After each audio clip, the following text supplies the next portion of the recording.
Pemirsa, ongkos haji ternyata bersifat fluktuatif. Ya, tempo-tempo naik dan bisa saja turun seperti yang baru saja diumumkan oleh Kementerian Haji dan Umroh bersama DPR. Untuk membahas biaya haji dan umroh 2026, berikut dialog dengan Ihsan Marsha, juru bicara Kementerian Haji dan Umroh. Penyelenggaraan haji ada berbagai komponen berkaitan dengan layanan umum, transportasi udara, dan juga layanan-layanan akomodasi bagi jamaah.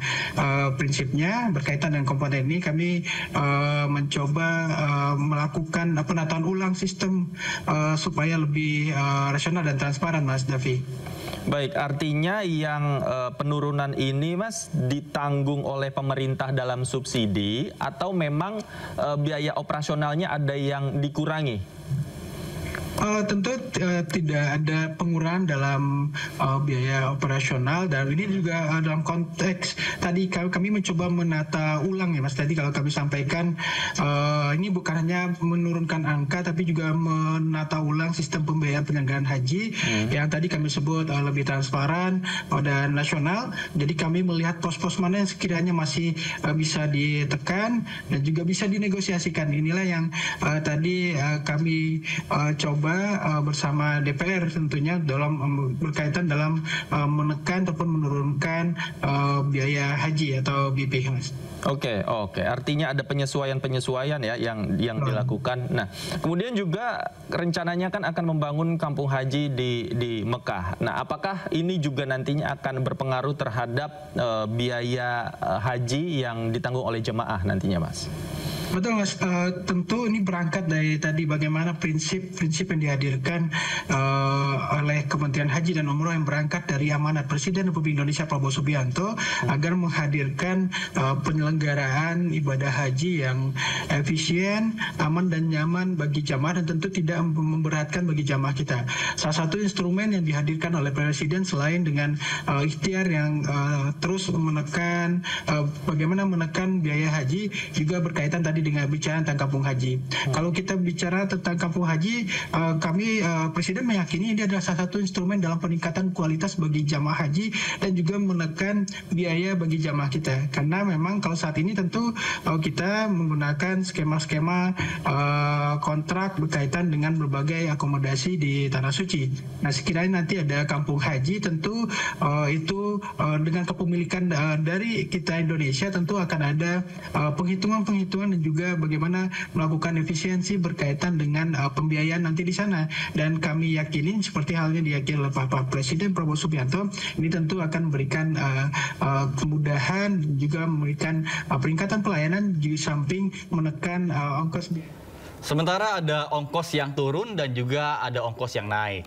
Nah, kalau tadi ongkos haji ini turun, yang ini ongkos naik Transjakarta akan naik, Yasmin. Ya, Pemprov Jakarta berencana menaikkan tarif bus Transjakarta, pemirsa. Namun Gubernur Jakarta Pramono Anung sebut penyesuaian masih dalam proses finalisasi terkait besaran tarif yang akan dinaikkan.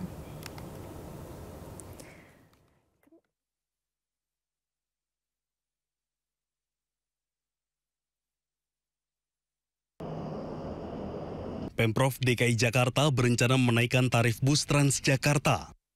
Saat ini, Gubernur DKI Jakarta Pramono Anung bersama Dinas Perhubungan DKI Jakarta tengah membahas besaran tarif Transjakarta. Menurut Pramono, tarif Transjakarta tidak naik selama 20 tahun dan subsidi dari Pemprov DKI Jakarta sebesar Rp9.700 tersebut dirasa terlalu berat, berimbas pada pemotongan dana bagi hasil yang mencapai Rp15 triliun. Kami sedang memfinalkan untuk itu. Sebenarnya di tarif yang lama pun kami sudah mensubsidi per tiket berapa ya? Tiket 9.700. Kan terlalu berat kalau terus-menerus seperti itu, apalagi DPA-nya dipotong. Maka untuk itu kami akan melakukan penyesuaian, tetapi tidak memberatkan kepada 15 golongan. Karena 15 golongannya kan tetap gratis, sehingga mereka tetap kita proteksi.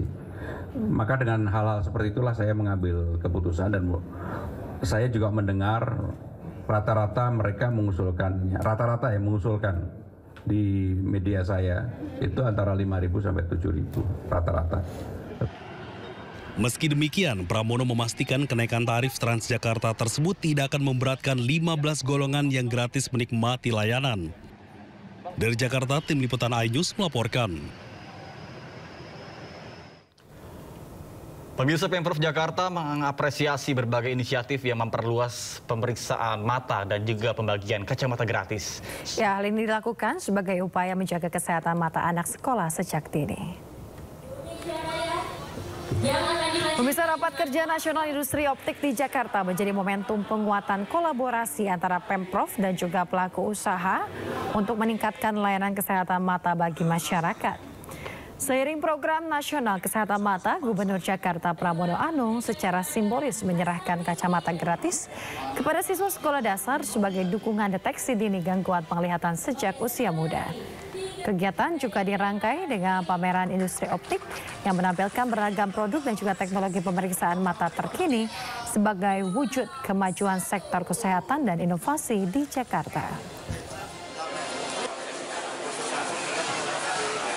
Kemajuan bangsa ini terutama mencerdaskan anak-anak, karena tadi saya sudah mendapatkan bukti secara langsung anak yang harusnya pakai kacamata tapi dari keluarga yang tidak mampu, nggak bisa berkacamata, begitu pakai kacamata senangnya setengah mati, dan itu menunjukkan bahwa Gapopin mempunyai peran yang strategis. Mata harus kita jaga terutama kepada anak-anak kita. Anak-anak kita itu adalah investasi kita dengan menuju bangsa kita ke depannya. Jadi kita perlu jaga, makanya Gapopin sangat peduli dengan kesehatan mata terutama anak-anak kita. Nah, anak-anak kita bukan mereka belajar nilainya jatuh karena anak-anak kita butuh. Dengan anak-anak itu pada dasarnya pintar. Karena dia tidak bisa melihat, akomodasi mereka berkurang, harus kita koreksi. Maka kita memberikan kacamata, bantuan kacamata kepada anak-anak kita ini supaya mereka ke depannya dalam pembelajarannya baik dan bagus, berprestasi lah. Pemirsa, Sindot sudah akan segera kembali, tetaplah bersama kami.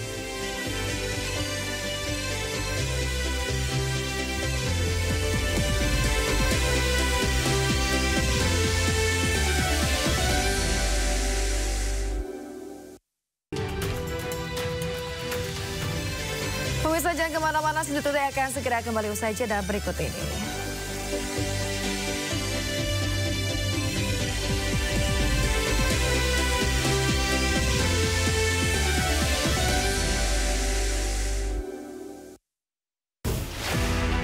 Daru itu meninggal bukan karena bunuh.